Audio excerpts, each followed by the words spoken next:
Bismillahirrahmanirrahim. Alhamdulillahi rabbil alamin. Wa bihi nasta'in. Wa ala umuri dunya waddin. Allahumma salli wa sallim wa barik wa karim ala sayyidina Muhammad. Miftahi babi rahmatillah. Adada ma fi ilmillah. Salatan wa salaman daimaini bidawami mulkillah. Wa ala alihi wa sahbihi wa mawalah. Wa qala rabbi israh li sadri wa yassir li amri wahlul 'uqdatam min lisani yafqahu qawli.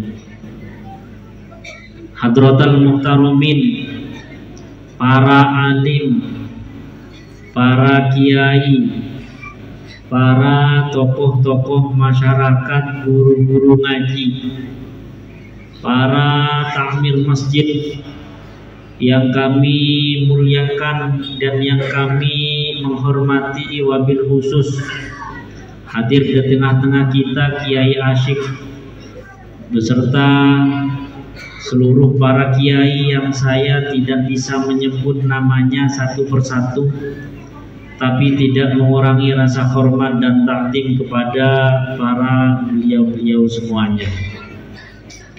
Tak lupa pula kepada segenap panitia Khatmil Quran Kabupaten Malang yang diketuai oleh Abah Syakur dan kawan-kawan yang juga kami menghormati. Hadir juga di tengah-tengah kita Bapak Kepala Desa. Juga kami menghormati serta seluruh hadirin hadirat, para penghafal Al-Quran rahimani wa rahimakumullah. Mudah-mudahan acara di sore hari ini banyak barokahnya. Amin. Amin. Sebelumnya saya tanya, kalau saya bahasa Madura kira-kira paham?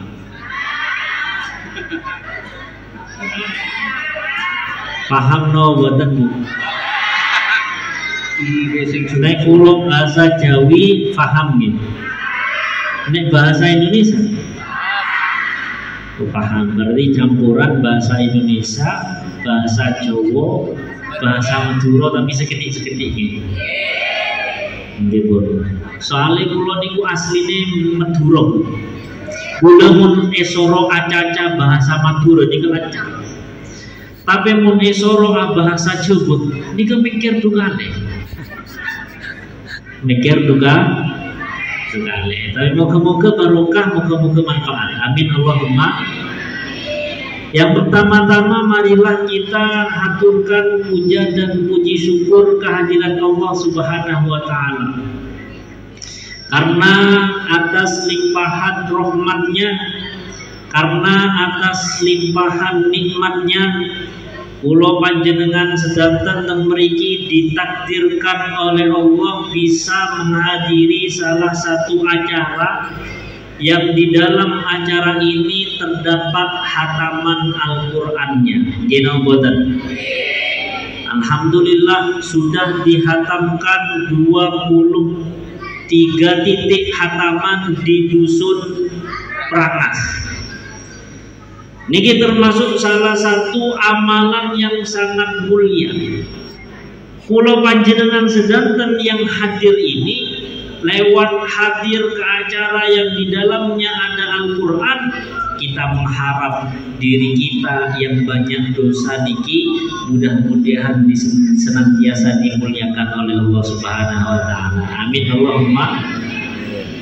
Bukan hanya Al-Quran saja, tapi di acara di sore hari ini kita di dalamnya juga membaca sholawat.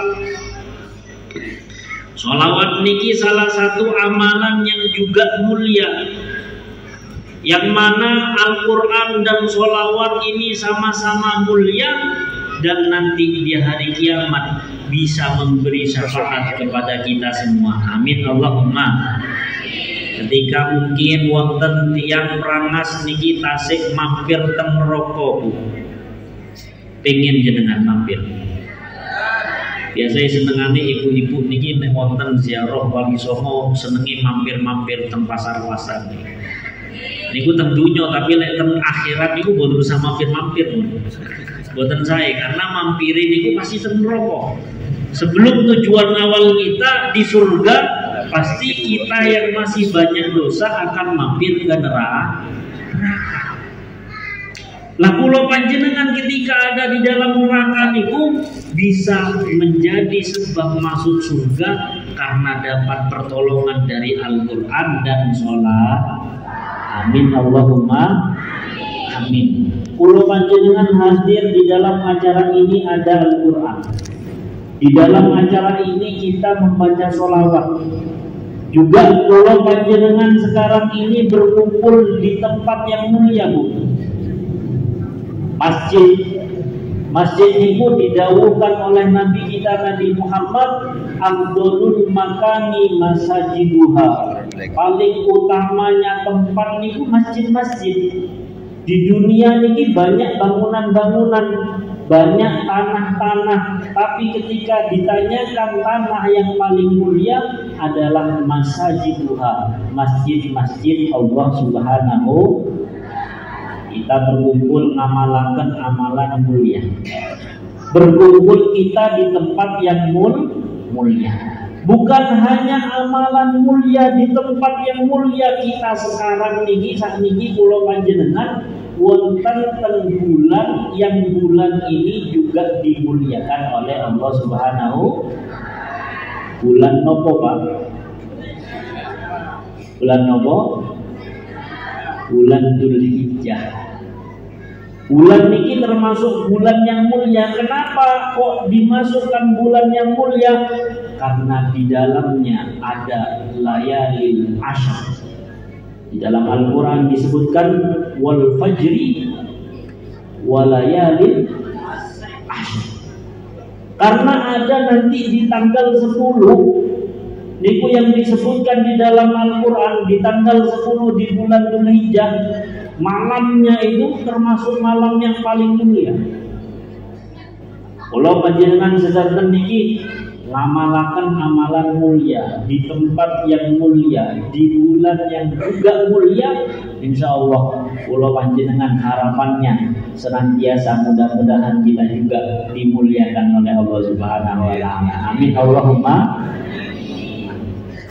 Di bulan Dzulhijjah ini juga kita disunahkan, Bu, mendoakan saudara-saudara kita yang berangkat menunaikan ibadah haji.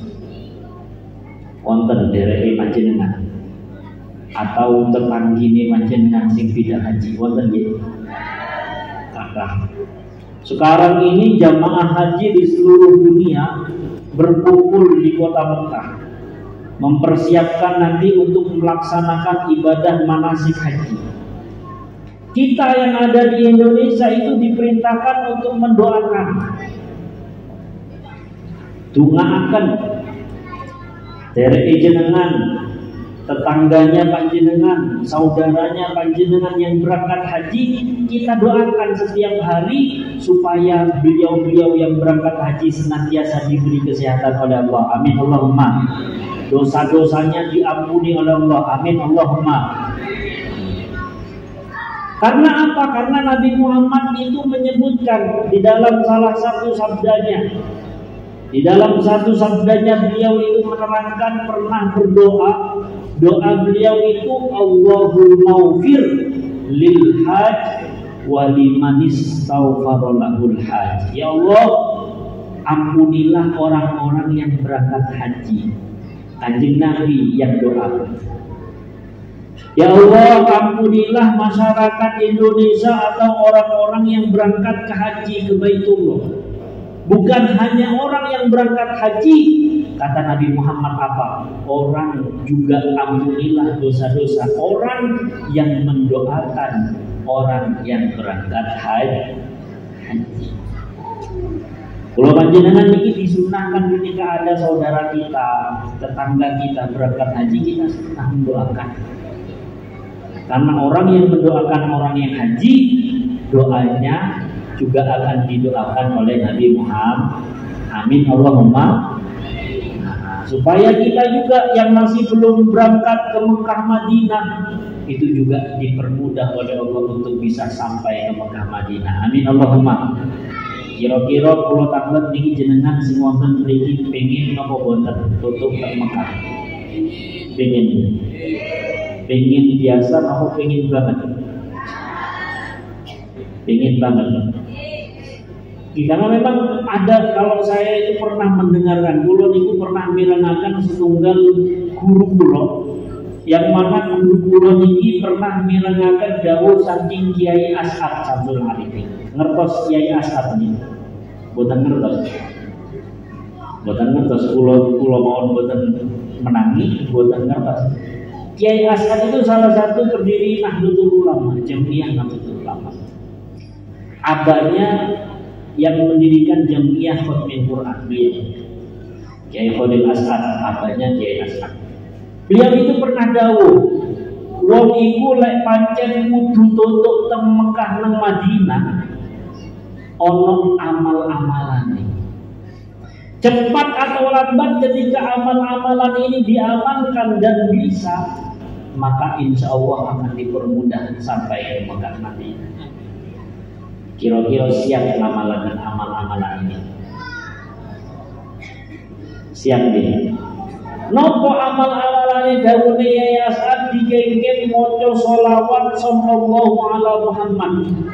Sallallahu ala Muhammad, sallallahu ala Muhammad, sallallahu ala Muhammad. Kapan dibacanya? Setiap selesai sholat.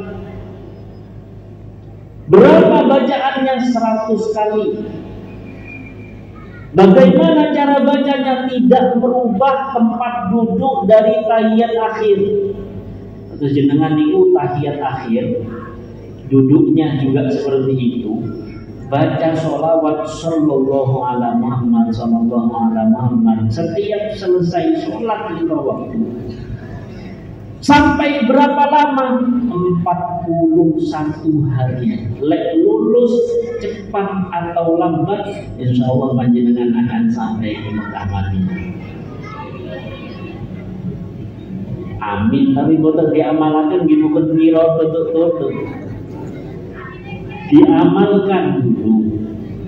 Diamalkan jenengan setiap mungkin misalkan sholat asar, sholat maghrib, setelah sholat baca sallallahu ala Muhammad, sallallahu ala Muhammad, sallallahu ala Muhammad 100 kali.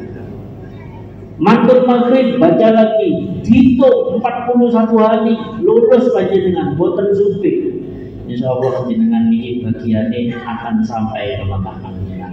Niku dawuh Kiai As'ad. Tapi wonten amalan yang akan lebih cepat lagi menyampaikan kita ke Mekah Madinah. Ingin mertos bisa. Niki amalane bahasa Madura. Nopo mocoane niku jerkat. Mon majer pasti makan. Allahumma shalli ala Muhammad. Jenengan niki nyangkem Yai Asik daftar Yai Pulau Badi berangkat ke Mekah Madinah. Majer pas, insya Allah langsung makan. Montak majer kita kira makan. Tapi semua itu memang takdir dari Allah Subhanahu wa taala. Ada ketentuannya. Kita sebagai manusia hanya berikhtiar, berusaha semampu kita. Ketika kita mampu, kita usahakan supaya kita bisa sampai ke Mekah Madinah. Allahumma shalli ala Muhammad. Karena ibadah haji itu ibadah yang bukan hanya menyatukan raga saja, badan saja kuat, bukan, tapi membutuhkan harta. Ginaubotan. Kalau panjenengan badhe bidal haji, badhe bidal ke Mekah, ke Madinah itu butuh biaya. Dan biaya untuk haji itu kata ulama tidak diperintahkan kita untuk mencari, boten. Jenengan mencari uang untuk berangkat haji, boten. Pokok jenengan gadah rezeki, gadah duit, gadah atau lebih dari kebutuhan sehari-hari, berarti panjenengan pun wajib berangkat. Allahumma shalli ala Muhammad. Tapi kadang menungso niku untuk urusan ekonomi, urusan rezeki itu kadang terlalu khawatir. Padahal Allah Subhanahu wa taala telah menjamin urusan rezeki kita. Di dalam salah satu hadis disebutkan bahwasanya ketika usia kita di dalam kandungan, kula panjenengan ketika wonten ada di dalam rahim ibu usia 4 bulan, Allah memerintahkan malaikat untuk pergi ke rahim ibu kemudian menetapkan 4 perkara dari bayi tersebut, termasuk salah satunya rezeki. Rezekine kula, rezekine panjenengan itu sudah ada ketetapannya. Bahkan urusan rezeki niki didakwakan oleh para ulama. Ulama itu menyebutkan kalau saja urusan rezeki dari Allah Subhanahu wa taala kepada seorang hamba itu belum selesai, meskipun sakit seperti apapun tidak akan meninggal dunia. Allahumma shalli ala Muhammad.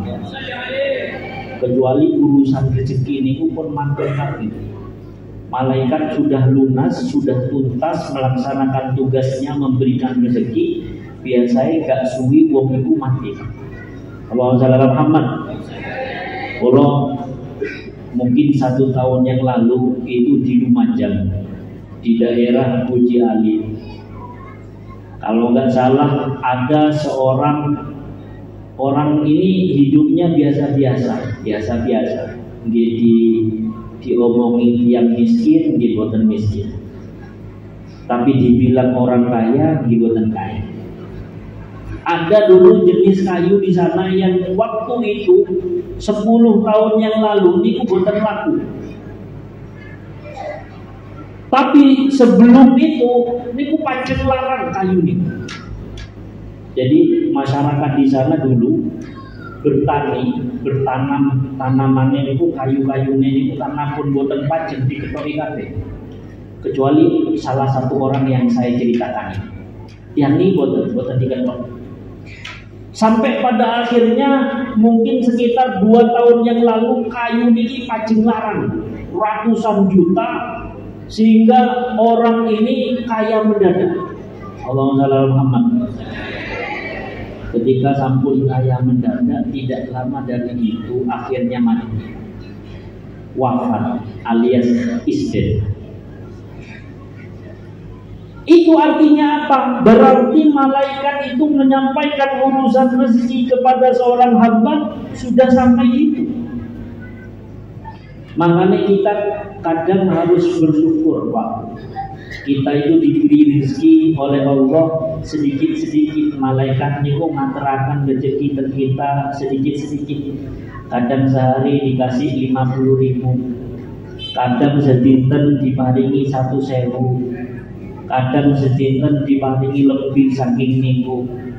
Supaya apa? Kita itu diberi umur yang panjang, kesehatan oleh Allah Subhanahu wa taala. Ketika kita diberi rezeki banyak, sedangkan ketentuan Allah sudah sampai pada batasnya, maka di waktu itu malaikat maut akan mencabut nyawa kita.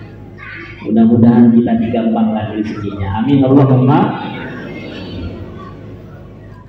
Kadang masyarakat itu terbalik, terutama di Indonesia.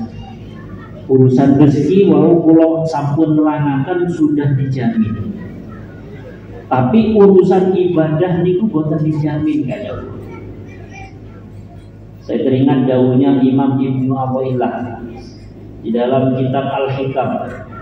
Beliau menyebutkan ijtihaduka fima duminalaka wa taqsiruka fima tuliba minka dalilun ala mautil qalbi anka. Usaha kita, kegiatan kita sehari-hari terhadap sesuatu yang sudah menjadi tanggungan Allah. Sing sampun ditanggung niku napa? Napa Pak? Urusan napa? Bu, sing sampun ditanggung oleh Allah yang saya jelaskan tadi urusan apa? Rezeki. Usaha kita terhadap sesuatu yang sudah ditanggung oleh Allah.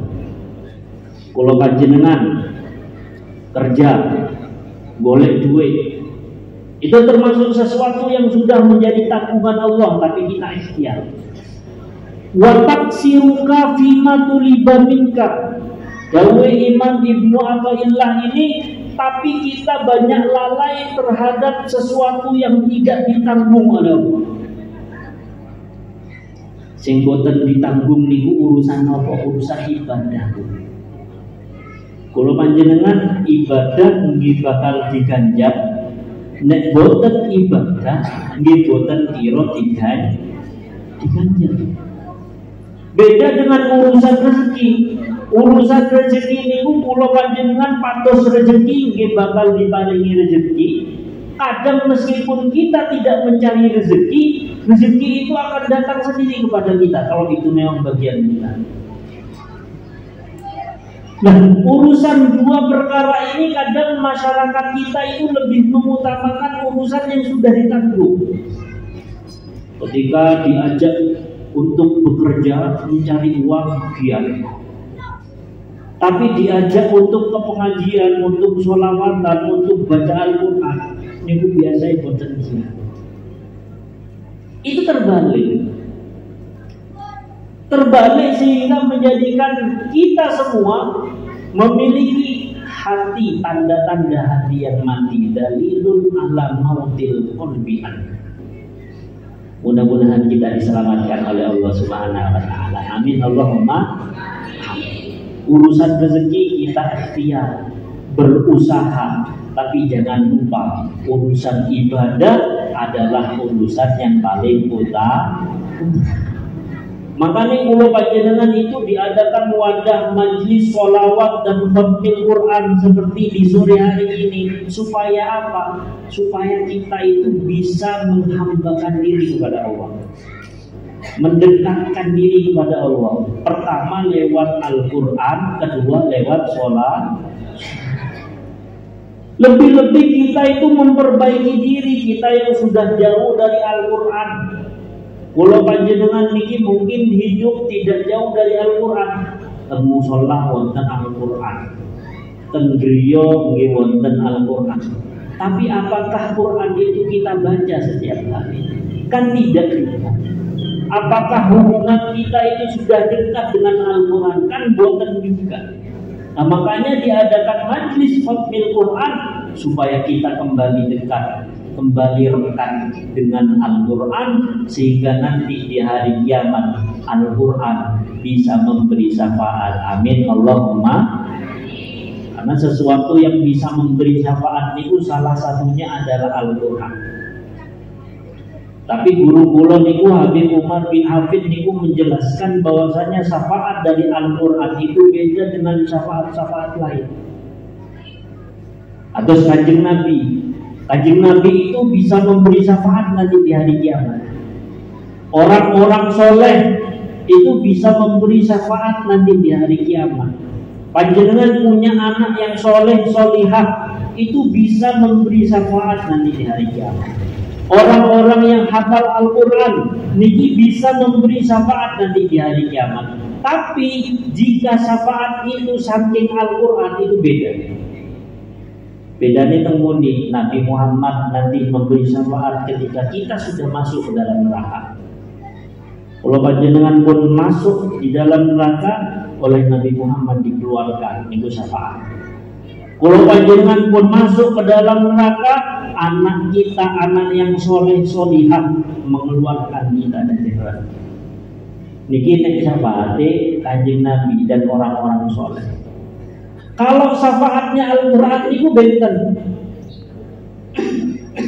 Bedanya di mana?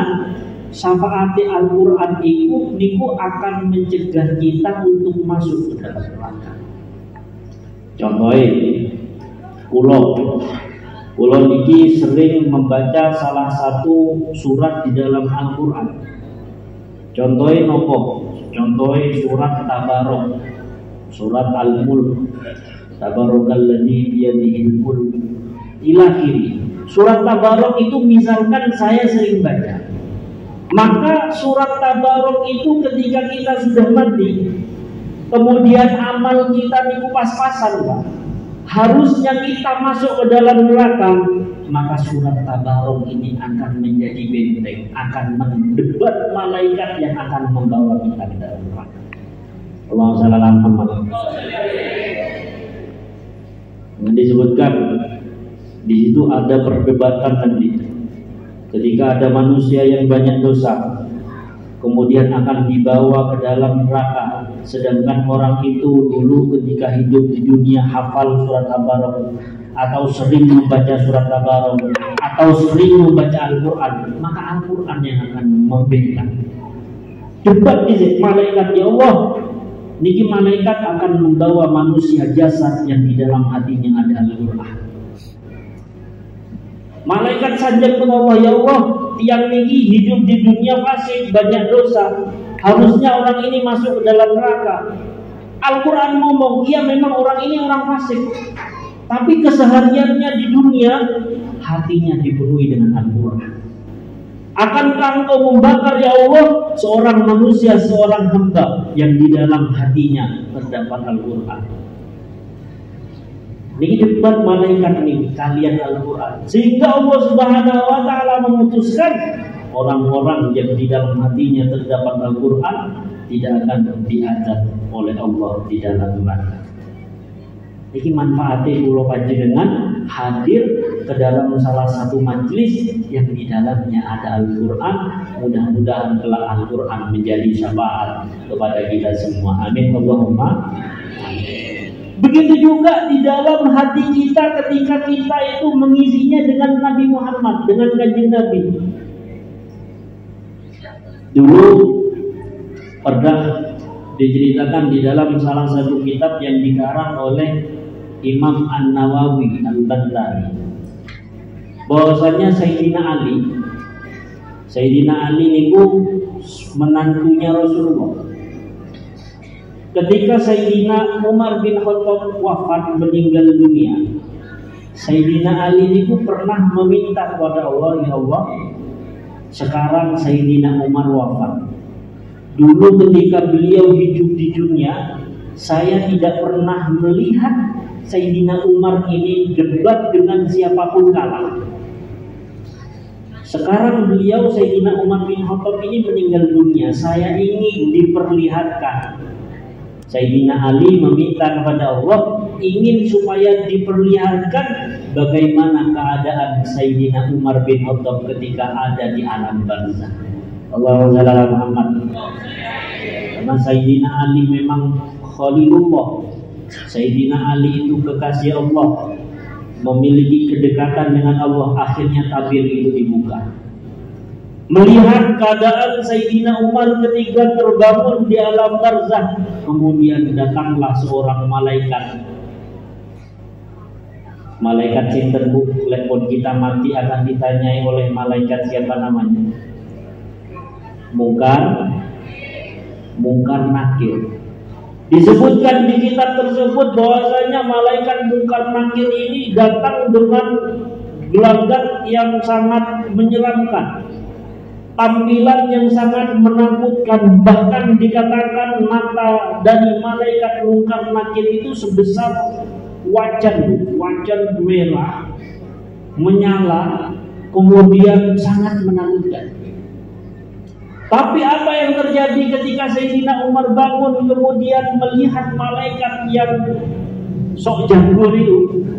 Jadi debat pisan kalian hadir Sayyidina Umar, dibentak pisan. Apa kata Sayyidina Umar? Hei malaikat, awakmu ini kudu duwe akhlak. Aku ini dudu wong biasa. Aku ini koncone Nabi Muhammad sallallahu alaihi wasallam. Allahumma shalli ala Muhammad. Coba lihat, Sayyidina Umar mengandalkan Nabi Muhammad. Aku ini koncone, aku ini sahabate kekasih Allah. Aku ini orang yang dekat dengan kekasih Allah. Awakmu kudu duwe akhlak. Ojo sampai membentak-bentak aku. Malaikat dibunuh, malaikat dibentak oleh Sayyidina Umar. Akhirnya apa? Ketika sudah membawa nama Nabi Muhammad SAW, malaikat Mungkar Nakir itu tidak melanjutkan Awalnya penentang, akhirnya langsung sopan Sayyidina Umar karena membawa Nabi Muhammad. Begitu juga kita di sore hari ini bersolawat kepada Nabi. Hati kita mungkin yang sudah terlepas dari Nabi Muhammad, tidak tersambung dari Nabi Muhammad, ini mulai terisi lagi benih-benih cinta kepada Nabi Muhammad, sampai pada akhirnya kita dijadikan orang yang sangat mulia dan diselamatkan dari azab kubur, diselamatkan dari siksaan api neraka, dan dimasukkan ke dalam surga Allah Subhanahu wa taala. Amin Allahumma. Karena kemuliaan di dunia ini tergantung kanjeng Nabi Muhammad diletakkan di mana oleh kita. Panjenengan tadi sudah diceritakan kota Mekah, kota Madinah yang sekarang oleh masyarakat di seluruh penjuru dunia didatangi. Kenapa dimuliakan dan ridho? Karena ada Al-Qur'annya, karena ada Nabi Muhammadnya. Pertama kota Mekah dimuliakan, kenapa? Karena Al-Quran itu turunnya dulu di kota Mekah.